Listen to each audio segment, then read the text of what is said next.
More economic activity coming to West Grand, Bahama. The uniformed branch is praying for protection in the year ahead. And a slight setback in the Barry and Ashina Johnson murder trial. The Bahamas Tonight Northern Edition starts now. This is the Bahamas Tonight, the Northern Edition. Good evening all, I'm Megan Shepard. Thank you so much for tuning in. Topping news, a major touristic development on tap for West Grand, Bahama. The project was started in 2003, but had to be put on hold due to the global recession. Now developers are moving ahead with this major investment in the West. Sabrina Brown has details. The Seaward Fishing Village will occupy 35 acres of land in Deadman's Reef, West Grand, Bahama. The developers plan to construct village-style homes that will attract second home owners to this island.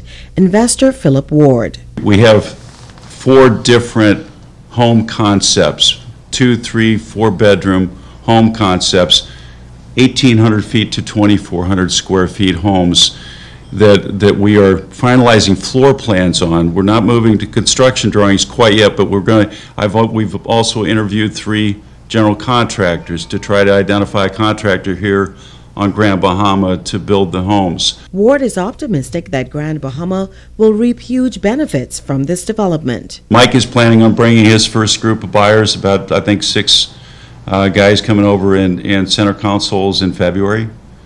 So we're going to begin that sales process now, but we know that we have to get central bank approval for each buyer. Some of them are going to want to finance. I've already spoken with First Caribbean about financing. We're going to have the building plans stamped and approved. Investor Mike Hayhurst says their niche market is the boating industry, and he believes this project will deliver a major boost to the local economy. These people are buying these boats that run 50 miles an hour. They're over here in an hour and a half. They love that ability to say, let's go on Friday night, let's get in there, let's come home Sunday night. Member of Parliament for West Grand, Bahama and Bimini, Pakisha Etchcombe, is excited about this venture. We are certain that what we have to offer in West Grand, Bahama is going to be ideal for those persons who are going to be coming in. As we would have gotten information, we expect quite a boost in the yacht and boating industry this year. And so I think this lends very well to the fact that this project is ongoing at this time. Minister of State for Grand Bahama, Senator the Honorable Kwesi Thompson, is also happy that the development is now moving forward. We are pleased that their teams have already begun to have conversations with local Bahamian contractors. They will also be looking to Bahamian architects, and have also said that they would also wish to do their best to purchase materials here locally as they are available. So far, developers have invested some $5 million in the project. Construction is expected to begin within the next 4 to 6 months. Sabrina Brown, ZNS Network News. In other news, 2018 is the year that many Grand Bahamians are hoping for a major turnaround in the economy. One of the key players in making this a reality is the Grand Bahama Port Authority. Tonight, the president says he has confidence in that turnaround and is offering some advice to the community. President of the Grand Bahama Port Authority, Ian Roll, continuing to reassure residents that Grand Bahama's economy will rebound. In fact, he says that Grand Bahamians should expect it to be even better than before. There's some short-term pain that we are incurring right now, and over the next few months, as you see the hotel project coming online, there are other things in the pipeline, including things right in that Port Lucaya area that will start to develop, and you see more activity.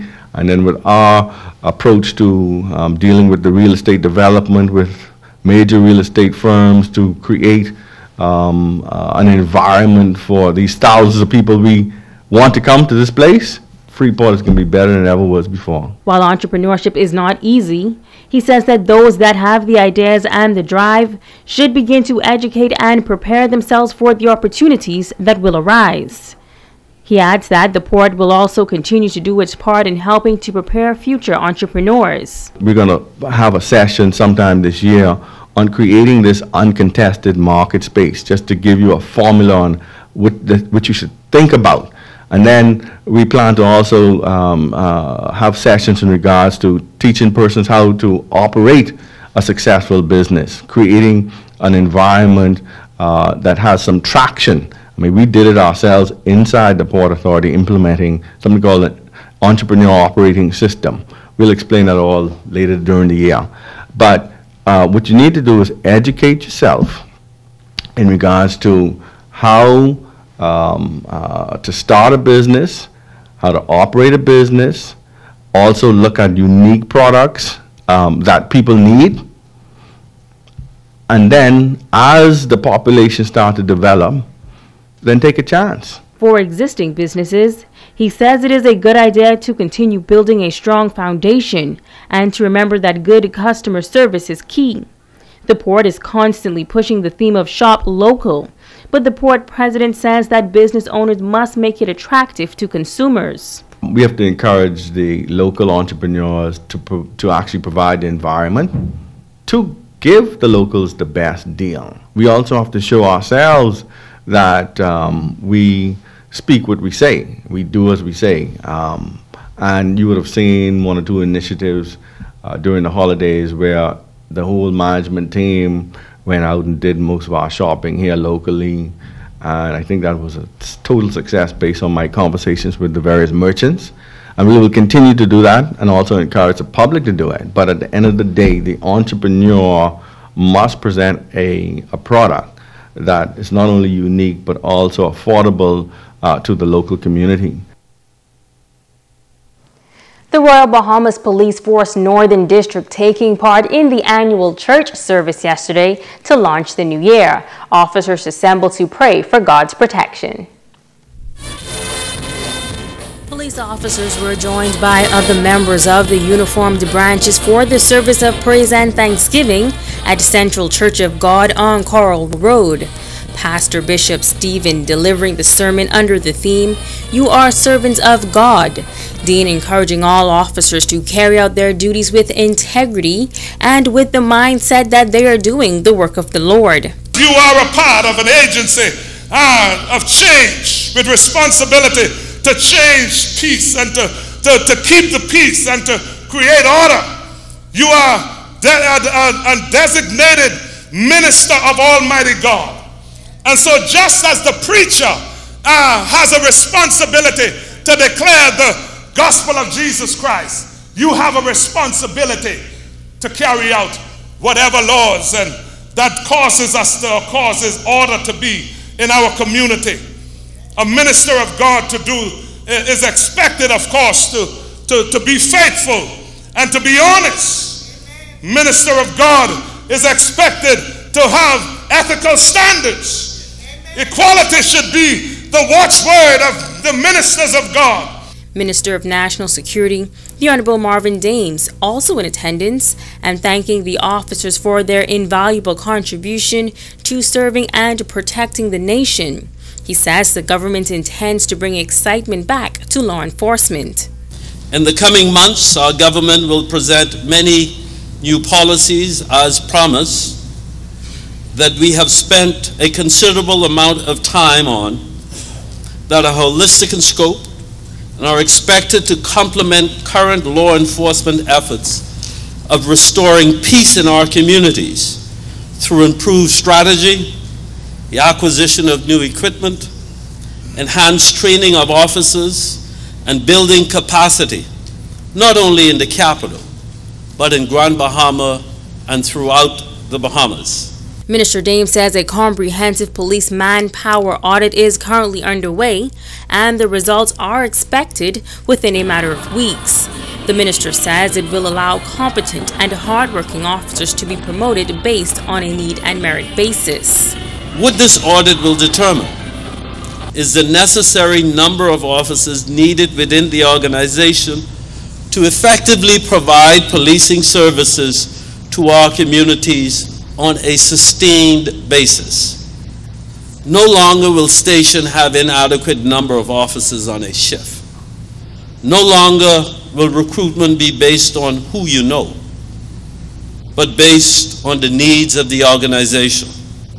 Further, this manpower audit will end the need for prescribed promotion dates determined by politicians. There was also the presentation of colors of the Bahamas and police standards. Following the service, the uniformed branches marched back to the Gerald Bartlett Police Headquarters. Now, police in Abaco locating two badly decomposed bodies in the Treasure Key area on Saturday, shortly before 3 p.m. Police received information that a body was discovered in the SC Boodle Highway area, some 5 minutes out of Treasure Key. Officers responded, and upon further investigation, they discovered the two bodies. An autopsy will be conducted to determine the exact cause of death. Police are actively investigating. The Barry and Sheena Johnson murder trial was expected to resume in the Supreme Court this morning, but that didn't happen. Apparently, the three accused men and one of the attorneys in the case were not in place, and so the case has been rescheduled to January 22nd. Paul Belizaire and Devon Hall are accused of 2 counts of murder and 1 count of armed robbery. They are accused of robbing the victims of their car keys and their GMC truck, valued at over $8,000. Belizaire is represented by attorney Jeff Parkinson, and Hall is represented by attorney Jacqueline Burrows.